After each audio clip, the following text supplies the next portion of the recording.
partnered with my friends at Home Depot and BEHR Paints to create this fun super graphics mural that goes all throughout our guest room / home office. Let me show you how I did it. I made a trip to my local Home Depot paint section and got inspired by some of the different paint colors they had. I started to pick out some of the blues.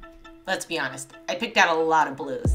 But once I decided on the ones that I was happiest with, I also knew I wanted one bright pop of color. After deciding on my colors and arranging them in the order I liked, I swung over to the paint counter and had them mix me up some of the color sample sizes because I knew I didn't need a lot of paint for this project. I also picked up a bunch of these touch-up rollers and frog tape. Both colors. When I got home, I went straight to work by prepping the room, make sure anywhere that I was worried about paint getting on something, I moved it out of the way and tarped it off.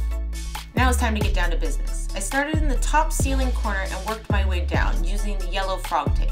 I didn't measure any specific areas out, I just knew I wanted bold lines that told a story. I also used this plastic scraper to really seal the lines down. I started with the outside lines working my way in, and I knew the top color I wanted to be that bright yellow. So I taped out a spot where the yellow was going to go, using that scraper in any of the corner spots to really get a tight fit with the tape. After I finished taping out the first wall, I started in the corner and worked my way upwards on the opposite wall. I used the corner as my guideline for where the yellow was going to get painted in. I then used a sharp utility knife to cut the tape in the corners to give myself a sharp starting point. I did notice that cutting downwards and then upwards on the tape was my smoothest bet. I came back with the plastic scraper to get a nice tight seal and lined up the tape in the corner to use as my guideline for the next wall. I came back with the utility knife to cut the corners nice and clean.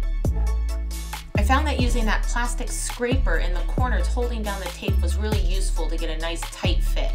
I also came back to the very starting point at the ceiling and cut those corners clean so that I had a reference point to be able to tape off the ceiling. I knew I wanted this mural to go all around the room, which meant connecting it by the ceiling. After taping everything out, I did a step back, looked at everything, made sure I was happy with it, and knew it was time to get down to painting.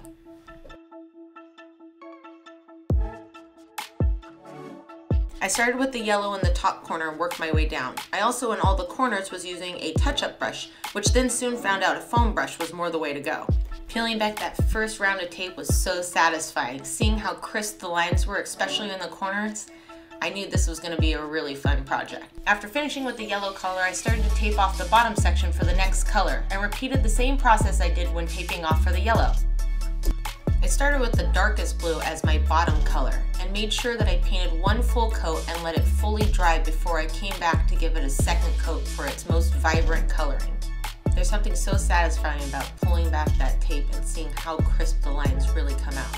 I painted both the yellow and the blue in the first day and let it fully dry, and then the next day came back so that when I taped over the yellow, I felt comfortable enough knowing that when I pulled back the tape that I wasn't going to pull back the paint. After finishing the top third color, the lighter blue, I moved on to my bottom fourth color.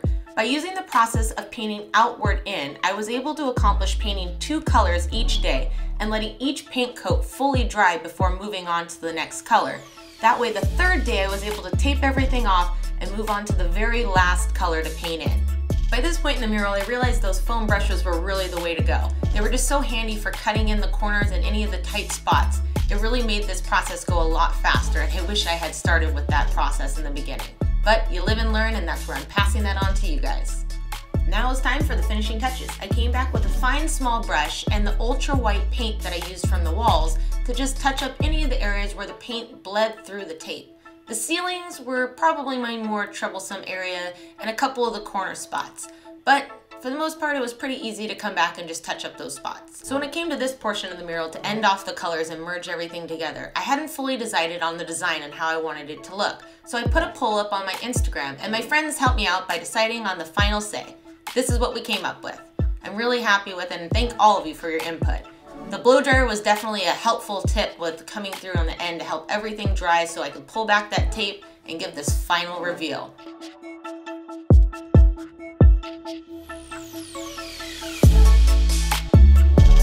Thank you again to Home Depot and BEHR for your support with this project.